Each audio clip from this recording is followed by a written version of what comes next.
making their journey in the spring and autumn. Picture a bird flying at night, battling overcast conditions in the autumn, and now its internal compass is unreliable. It's a tough situation, to say the least. But that's not all. High geomagnetic disturbances don't just decrease the number of migrating birds, they also cause them to drift aimlessly with the wind.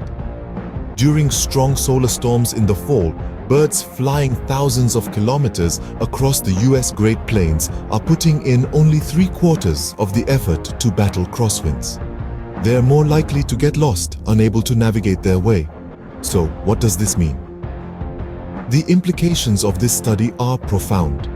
It tells us that our understanding of nature, of how creatures navigate this world, is still evolving.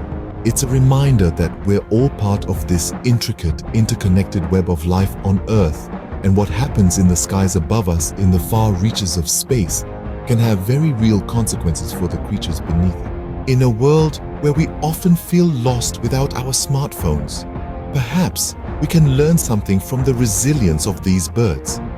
Amidst the confusion and chaos of space weather events, they continue to fly, to migrate, and to navigate their way through the skies. It's a testament to the incredible adaptability of nature, a testament to the power of resilience.